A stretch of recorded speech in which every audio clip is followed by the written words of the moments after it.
Welcome to the program. I want to start off today with the latest news from the Department of Justice. They're kind of turning up the heat on Google, and this is coming after the recent ruling that Google is a monopoly.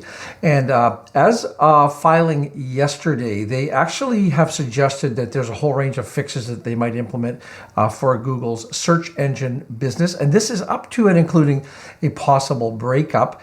They are looking at how changes to Google's use of products like Chrome and Android to promote its search engine might be monopolistic. One idea that they floated on the table is adding what they're calling a choice screen that would let users pick different search engines on their devices. And this push by the DOJ is coming following the ruling, like I said, back in August, that Google has a stranglehold basically on the search market. They're saying that the company broke U.S. antitrust laws by making it tough for other players to get into the game.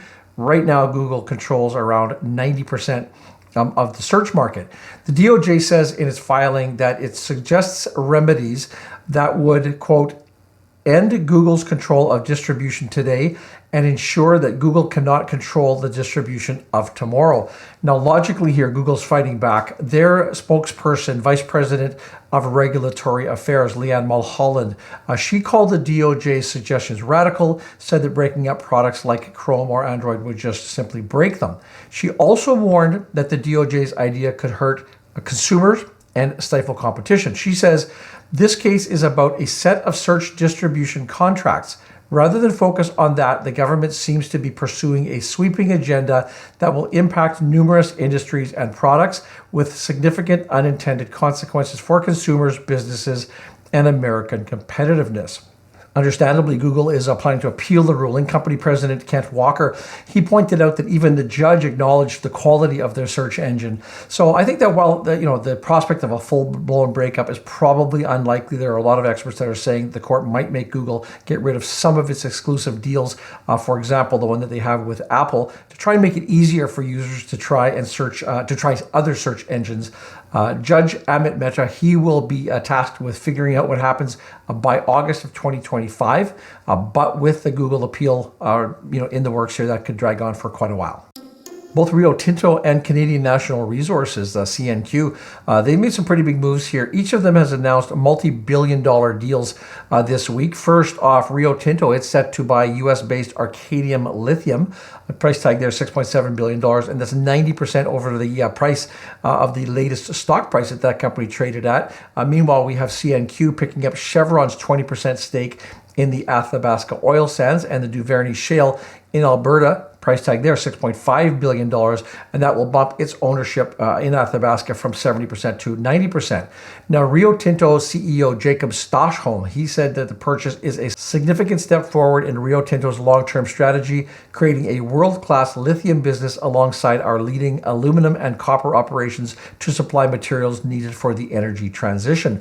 And this deal puts Rio Tinto closer to becoming one of the top lithium suppliers in the world. As for Arcadium, CEO Paul Graves, he said his firm was confident that this is a compelling cash offer that reflects a full and fair long-term value for our business and de-risks our shareholders' exposure to the execution of our development portfolio and market volatility.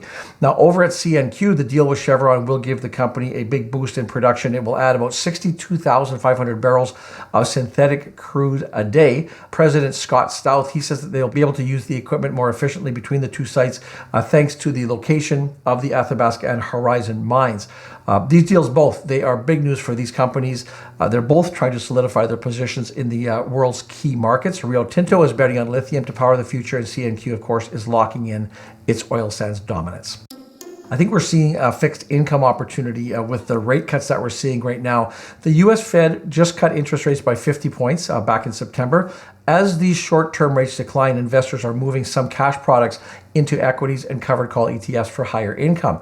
In this climate, long-term treasury bonds have historically performed very well. And I want to talk for a moment here about the Harvest Premium Yields Treasury ETF. Ticker is HPYT.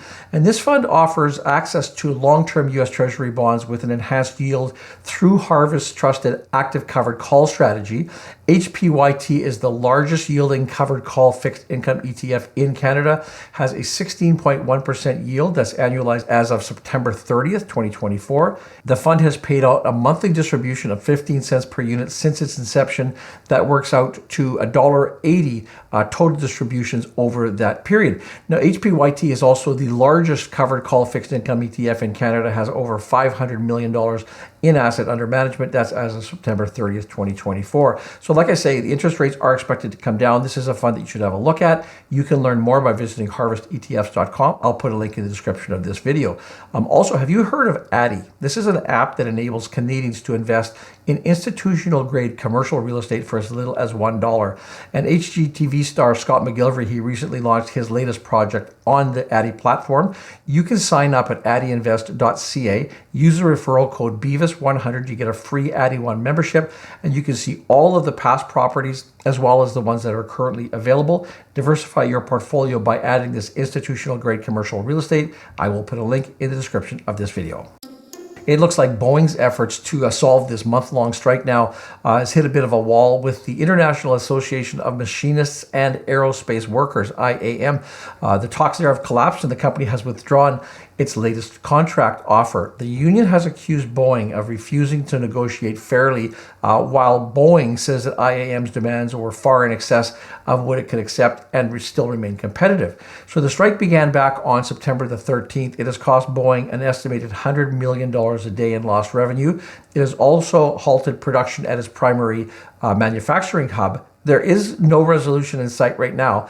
And as a result of this, the S&P Global Ratings, they warned that Boeing's $10 billion cash burn this year might force it to seek additional funding, and it may threaten its credit rating.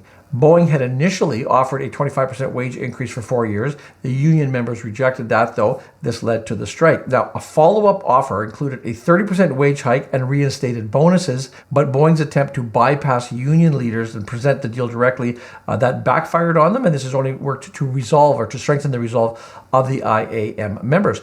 Now, with cash reserves, they're obviously dwindling here with this big cash burn they're going through now. It looks like Boeing might face the possibility of selling $10 billion in stock. The company also says it is implementing cost-cutting measures, including furloughs and pay freezes. Boeing's credit rating here, that remains a priority for the company. But they have $12 billion roughly due in debt, in 2025 and 2026. Moody has put them on watch and has hinted of a potential downgrade to junk status. Alimentation Couche-Tard, they have sweetened their bid for Japan's 7 & I Holdings.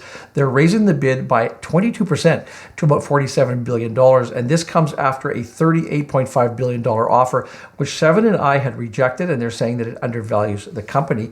It's hoped now with this new bid, $18.19 a share. They're hoping that that will push the world's largest convenience store to consider the acquisition a little bit more seriously than they previously had. Now, 7 & I, they acknowledged the new proposal, but they noted that it was private and non-binding. So with this higher offer from Couche-Tard in play, Mano Jane from Masso Capital said, the increased offer is far more compelling than the original proposal. Whilst regulatory hurdles remain, the 7 & I board should engage to see if the deal can be progressed. So how are investors reacting to the news? Well, initially the reaction was pretty positive. We saw 7 & I's shares up nearly 12%. They pulled back a little bit since then. When we see this price action here, I say that this suggests there are still lingering doubts about whether the deal will proceed. When we look at 7 & I, they previously said that Couche-Tard's original deal grossly undervalued the company, and the company has emphasized its plan to improve returns without selling. That is a wrap for today's show. If you want to catch up on news that you may have missed, you can do that right here. As always, thank you for watching. We'll see you in the next video.